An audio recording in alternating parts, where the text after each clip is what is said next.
Welcome to the SALS Essential video on academic reading. My name is Eric Gustafson, and I'm an ESL specialist and writing specialist at Durham College. In this video, we're going to be discussing academic reading misconceptions that students often have. We'll discuss the approach that you should take before actually reading a textbook.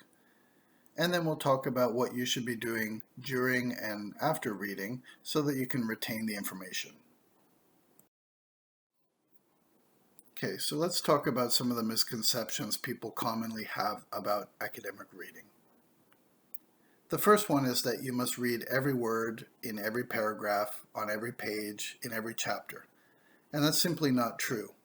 You have to learn to be selective about where you focus your attention and what parts you read. And by doing it properly, you can still get all the information that you need.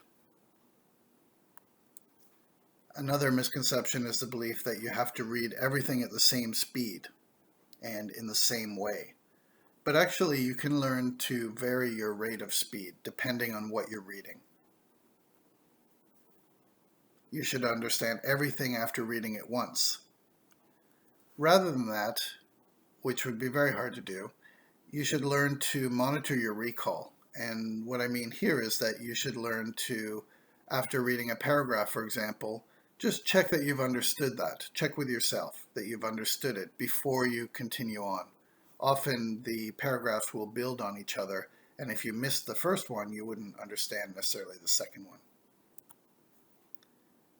And you wouldn't be able to keep up with all of the academic reading that's required for your program. In fact, if you learn to improve your skills, then that's also going to be manageable. Part of the answer is time management, and the other is how much you read and where you focus your attention. And we'll talk more about all of these points as we go through the workshop.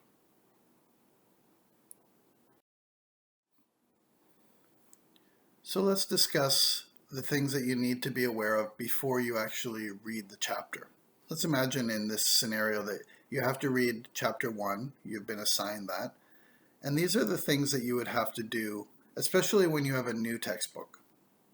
So number 1 is getting to know your textbook. You have to know your purpose for reading. You have to have a positive attitude. You have to consider your reading environment. And you have to set goals for your reading. So in order to discuss all of these points, let's look at a textbook. Now in this case, I have photocopied a textbook, a paper textbook, but many of you will have digital textbooks. However, the principles are the same. We're going to be looking at some of the features of textbooks, and they're very common, whether it's a paper textbook or a digital version. So in this case, I've just chosen this anatomy and physiology book, but the principles in this science-based textbook are often very similar to math or humanities type subject matter. And it's really down to the features of the textbook that are the more important thing than the content for this discussion. So when you get a new textbook, you want to look at the table of contents, check how it's organized.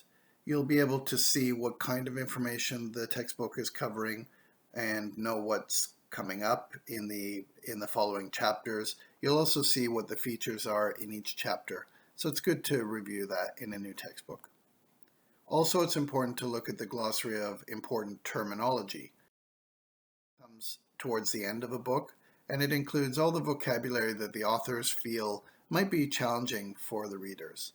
And it's not as detailed as a dictionary would be, but it's meant to just give you an overview of the meaning of the word so you can continue your reading. Okay, so let's talk about chapter objectives.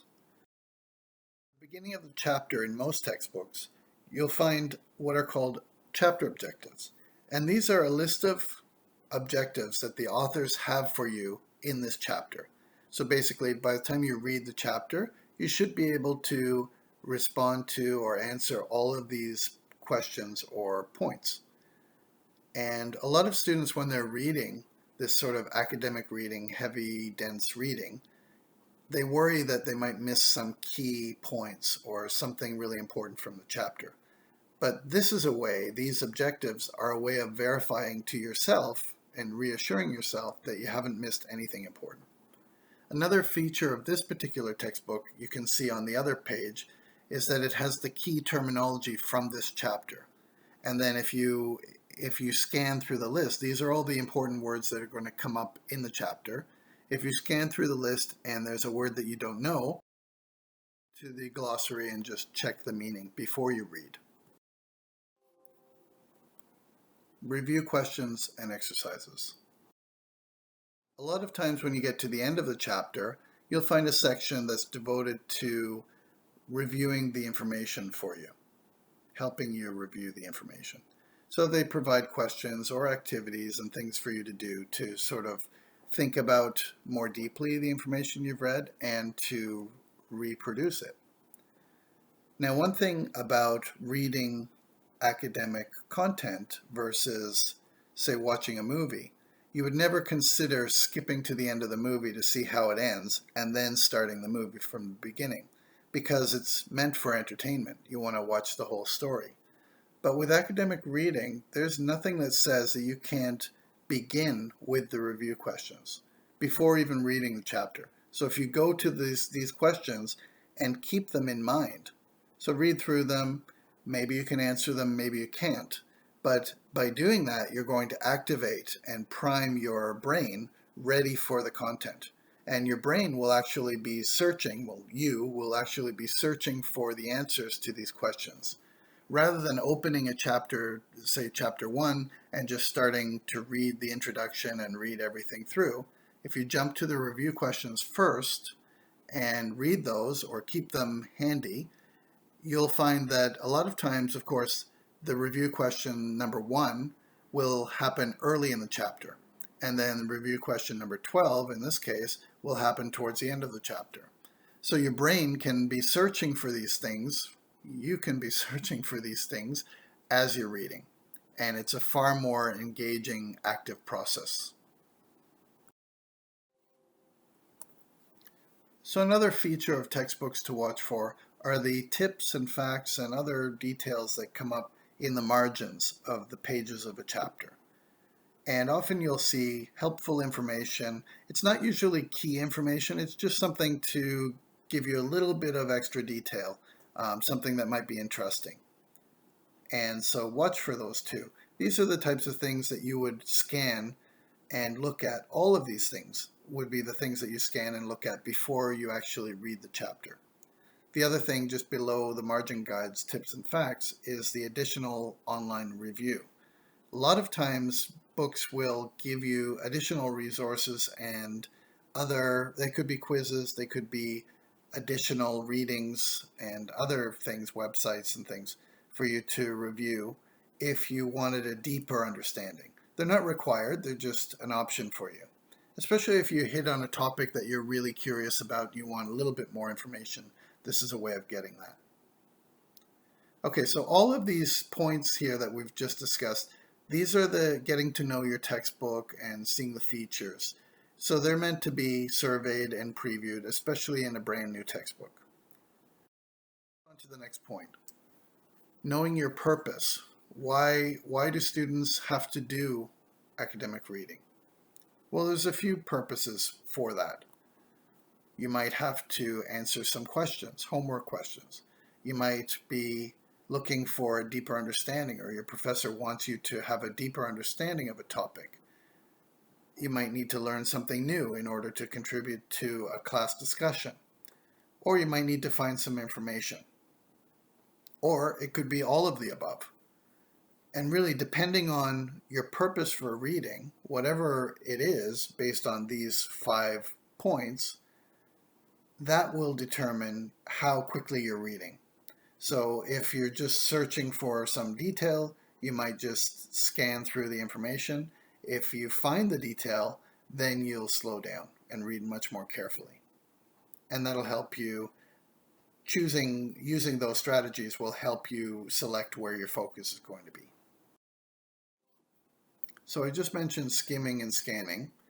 And what you want to do with skimming The purpose of skimming is just to read very quickly, just to get a general understanding. Scanning, on the other hand, you're not reading per se. You're really just scanning for a detail, a name, a date. And when you find that date or a terminology, for example, some vocabulary that's important, when you find that detail, then you slow down and read far more carefully. And that's called content reading. So you use the strategies of skimming and scanning to find the important places. And this could be, and you know it's important because it could be one of the review questions from the end of the chapter. Once you find that section, then you slow down and read very carefully to get a better understanding of the concepts. So now I'd like to talk about your reading environment. What makes an effective reading environment for you when you need to really focus and do some academic reading? So a lot of students talk about needing a quiet space or even a silent space. Knowing yourself will help you decide how to make that happen. You also want a place with proper lighting to avoid straining your eyes. You want to know that there's going to be limited distractions, so that could be cell phone or noise coming in from other places, or people coming to ask something from you. So you want to try to avoid those, or tell people that you're living with that you need some time to focus. So hopefully you won't be interrupted during the time. You also want to have a comfortable place to sit, but not too comfortable. So perhaps sitting at a desk in a comfortable chair with good lighting. It's just something to consider because once you know what you need, it's going to make your reading time far more effective. You also want to set some goals for yourself and make sure that they're realistic and achievable. So you have to think about what you can achieve in the time that you have. If you have an hour to read or 2 hours to read, what can you actually realistically do? You want to set achievable goals because if you miss the goal every time, you're going to set yourself up for unhappy feelings. So plan how much material you're going to read in the time that you have. The other thing is to take breaks every once in a while. So I've suggested here 30 minutes, every 30 minutes, but you know yourself better than I would. And this is just a generalized suggestion. If you need to take breaks more frequently or less frequently, then that's up to you. The other thing about a break is that when you take your breaks, you can use the breaks to check your phone or, go away from it for a little while and then come back. Or you can just use the break to think about what you've been reading and start to reflect on that and make connections with other things you've read or heard in class or connections to other things in your program. So let's turn to consider what you need to do while reading, with the idea that using these points and methods, you will avoid the situation where months later, months after reading a chapter, that you would have to ever go back and read the whole chapter again. So you want to have some system that helps you retain the information. So one of those is called the SQ5R method. And SQ5R simply stands for survey, question, read, recite, record, review, and reflect. So let's talk about that in a different way, the same model. Survey talks about, so if you're starting a new chapter, you want to survey the chapter before you actually start reading. So you look at the title, you look at the introduction, maybe also at the conclusion. You check the topic sentences, so the first sentence of the paragraph. You scan the images, any tips or margin guides, titles, main headings, things like that. And all of that will give you a sense of what's coming. So that's why it's called survey. We talked about it earlier when using the review questions. So jumping to the review questions of a chapter so that you have something to search for. You're looking for the answers to those questions. So the idea of questioning is important because it primes you, gets you ready for the information. Now, there could be questions at the end of a chapter, but what if there weren't? Well, sometimes the questions would come from a professor or from you, because you can, in your survey portion of this process, you may have developed questions. You can see a topic coming up that you don't know about, so you create some questions about it. Okay, so a really important part of this process. Then, of course, there's the reading. And this is the time when you're actively trying to answer the questions that you have. And you're identifying the main points that you've seen from the objectives, chapter objectives. And then you might highlight or put some kind of notation or a post-it note or something to flag different important points. Recite is simply saying it out loud so that you have another mode. So you're not only thinking about it, but you're hearing it and saying it. So that sometimes helps people recall later on. Recording. So this is where you're writing down the key ideas or using highlighting or some other way of marking the important points so that you don't have to reread everything. Review. A really important part of the learning process when you're learning something new is you have to be able to go back to the information a few times soon after you've learned it. So this is true whether you're reading or attending lectures. You need to review your notes so that a month doesn't go by without thinking about it and it's like brand new material that you've never heard of. Okay. And reflection. So reflection is also an interesting and important point, because what you're doing with the reflection is starting to make connections. So you're connecting information with other parts of the chapter or other chapters, or you're connecting information in your mind between the textbook and your course or something your professor said, or even thinking ahead to your career. How does this information that you're reading now perhaps fit in with your career? So that's all through reflection.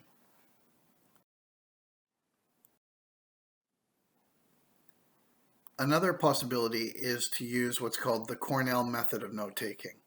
And you can reproduce this yourself very easily, either digitally or on actual paper, where you make 3 sections to the page. So if you have a page, cut it up into 3 sections, as you can see here. And importantly, you have to come up with a meaningful title. So this is where you can read the title and you'll know basically what the contents are going to include. Then you have your questions on the side. So these could be the review questions from the chapter. They could be your own questions or professor's questions. Then you have your main notes in point form answering those questions. And then the summary at the bottom. Now, the interesting thing about the summary is that it should be 3 or 4 sentences in your own words about what you've read. And this, by the way, the Cornell method of note-taking, this works equally well with lectures. So if you're in a lecture or watching a lecture, you can use this method to capture the information as well. The summary part, the idea here is that if you take these notes and then you put them away and come back to it a week later or 2 weeks later, you would start by reading your own summary in your own words. And this hopefully would trigger a memory of most of the content. So that's why it's important to be in your own words, because it's sort of your voice recalling what you've learned about. You can also, when you're studying, you can cover all of the answers and try to answer the questions. So there's some good things about this note-taking strategy that is conducive to studying as well later on. So these are the things that have been addressed in this session. And I just want you to think about, remember the SQ5R approach. Now, sometimes you might have to drop 1 or 2 of the R's, maybe reciting you don't have time for, or the reflection you don't have time for at the moment. So that's what I mean by a variant of it, although they're both helpful sometimes to different people. engaging your brain in the process, so making sure that you don't just read blankly, that you have some questions that you're trying to answer. Test yourself frequently so that you know that you're understanding the material, so you don't get too far ahead without understanding something and have to reread a lot. And summarizing your understanding into your own words. This is really useful. And then make sure you review your notes. So come back to them a few days later, a week later, maybe 2 weeks later again.